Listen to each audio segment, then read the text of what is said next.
qui consisterait à brader les minerais de la République, mais ils se sont vraiment déployés comme jamais, comme ils ne le font pas quand il y a des causes à défendre au pays. Mais pour ça, ils se sont vraiment déployés, tous, hein, toutes catégories confondues, hein, politiciens, religieux, société civile, tout ce que vous voulez, pour essayer d'empêcher, dissuader les Américains à faire ce deal avec nous. Donc pour laisser les Congolais dans la souffrance, ce que ça veut dire. Donc c'est pour vous dire combien nous avons d'ennemis dans ce que nous faisons. Mais nous n'avons pas peur de ça. Nous avons commencé ce combat bien avant eux, pendant qu'eux, ils buvaient du petit lait. Voilà. Nous étions déjà au combat. Nous connaissons ce que c'est, se mesurer à des puissances, à des gens qui se croient puissants. Nous sommes habitués à ça et ça ne va pas nous décourager.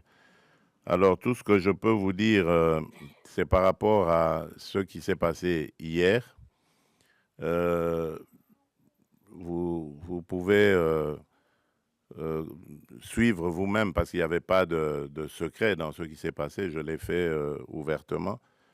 J'ai tendu la main à celui qui représente évidemment les forces qui agressent la République démocratique du Congo pour prendre à témoin le monde entier. Parce que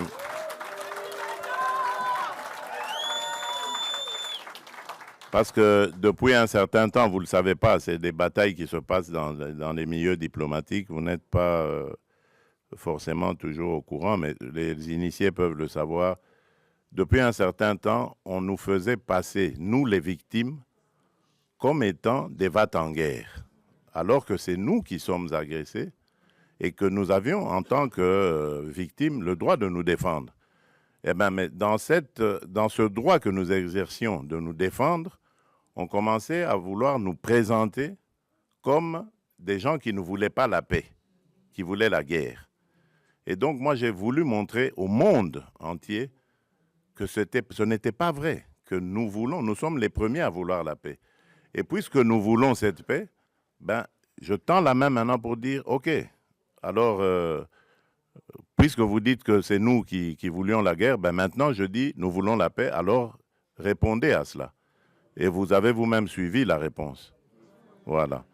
Donc, c'est pour vous dire que nous avons réussi à démasquer, évidemment, ceux qui se cachaient derrière cette manipulation. Et je vous dis que cette manipulation, elle va jusqu'à l'intérieur du pays. Tous ceux qui parlent de dialogue et tout ça, qui présentent aussi à leur manière les choses en disant, voilà, on ne veut pas du dialogue. Oui, on ne veut pas de ce dialogue-là.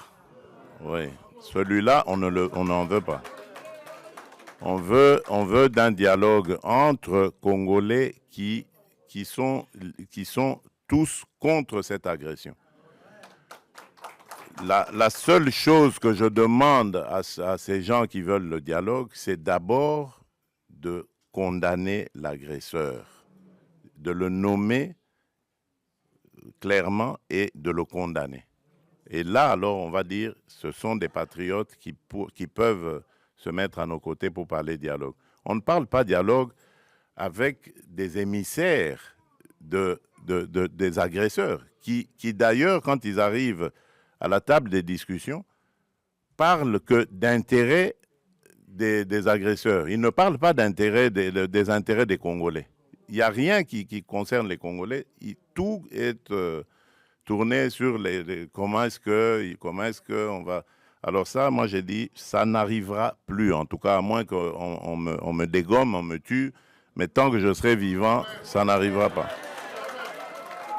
Ça n'arrivera pas parce que c'est à cause de ça que nous sommes toujours dans nos problèmes ici. Toutes ces farces qu'ils ont appelées dialogue et ceci, cela, qui se sont terminées par des brassages, des mixages, des unions nationales ou que sais-je encore. Et c'est tout ça qui a amené les problèmes que nous avons.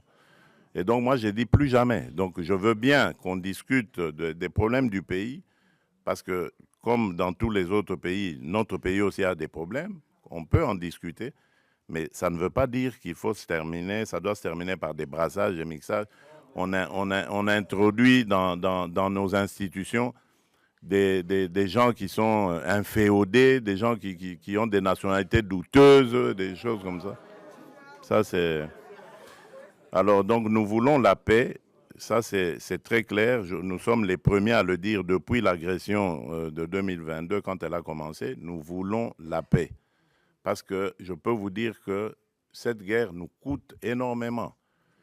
Nous privons notre peuple de beaucoup de choses parce qu'il faut renforcer nos capacités de défense et de sécurité.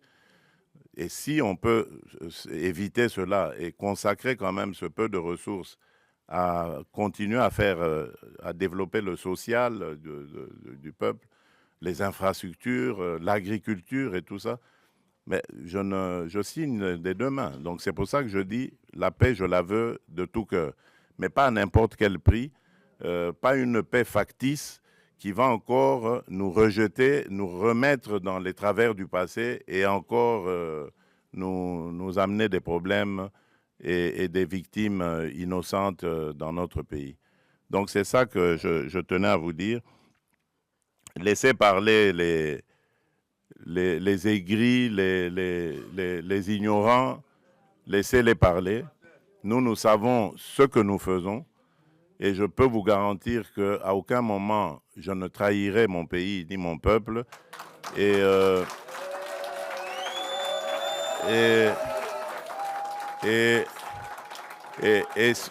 surtout,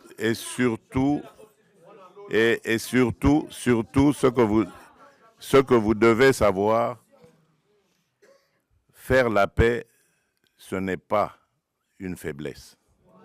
Voilà. Et croyez-moi, je suis très très loin d'être faible. Voilà. Je crois que